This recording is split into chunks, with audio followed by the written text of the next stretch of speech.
Hormuz প্রণালীতে project freedom সাময়িকভাবে স্থগিত করার ঘোষণা দিয়েছেন মার্কিন প্রেসিডেন্ট ডোনাল্ড ট্রাম্প। ইরানের সঙ্গে চলমান যুদ্ধবিরতি আলোচনায় এগিয়ে নেওয়া এবং পাকিস্তান সহ বিভিন্ন দেশের অনুরোধের প্রেক্ষিতেই এই সিদ্ধান্ত নেওয়া হয়েছে বলে জানিয়েছেন তিনি।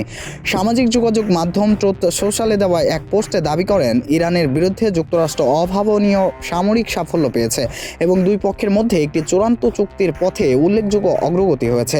তিনি বলেন, পরিস্থিতি অনুকূলে থাকলে চুক্তি স্বাক্ষরের সম্ভাবনা যাচাই করতেই এই সামরিক বিরতি। তবে প্রকল্প স্থগিত হলেও ইরানের বন্দরগুলোর উপর যুক্তরাষ্ট্রের আরোপিত অবরোধ বহাল থাকবে। এদিকে ইরানের স্টুডেন্টস নিউজ নেটওয়ার্ক জানায়, হরমুজগান প্রদেশের কেশব দ্বীপে শোনা বিস্ফোরণের শব্দ আসলে বিমান প্রতিরক্ষা ব্যবস্থার মাধ্যমে একটি গোয়েন্দা ড্রোন প্রতিহত করার শব্দ। কর্তৃপক্ষ জানিয়েছে, একটি ছোট আকারের গোয়েন্দা ড্রোন শনাক্ত করে সেটিকে সফলভাবে প্রতিহত করা হয়। এতে কোনো ক্ষয়ক্ষতি হয়নি। সাম্প্রতিক সময়ে তেহরান সহ বিভিন্ন এলাকায় একাধিকবার ড্রোন প্রতিহত করার ঘটনাও ঘটেছে। বিশ্বের অন্যতম বৃহত্তম এই জলপথের অস্থিরতার দূর করার নামে অবরোধ আরোপ করেছেন ট্রাম্প প্রশাসন। সম্প্রতি আটকা পড়া জাহাজ উদ্ধারে প্রজেক্ট ফ্রিডম অভিযানের ঘোষণা দেন মার্কিন প্রেসিডেন্ট।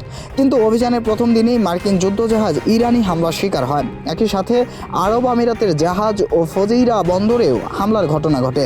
তেহরান কঠোর হুঁশিয়ারি দিয়ে জানায়, হরমুজে কোনো ফ্রিডম প্রজেক্ট বা অভিযান তার পরিস্থিতি বদলাতে পারবে না। ইরানের যেভাবে চাইবে সেভাবেই হরমুজ পরিচালিত হবে। অন্যদিকে মার্কিন পররাষ্ট্রমন্ত্রী পিট হেগসেথ বলেন, ইরানের সঙ্গে যুক্তরাষ্ট্রের লড়াইয়ের ইচ্ছা নাই। এমন অবস্থায় ট্রাম্পের এই অভিযান স্থগিতের ঘোষণা মার্কিন বাহিনীর পিছু হটার দিকেই ইঙ্গিত করে।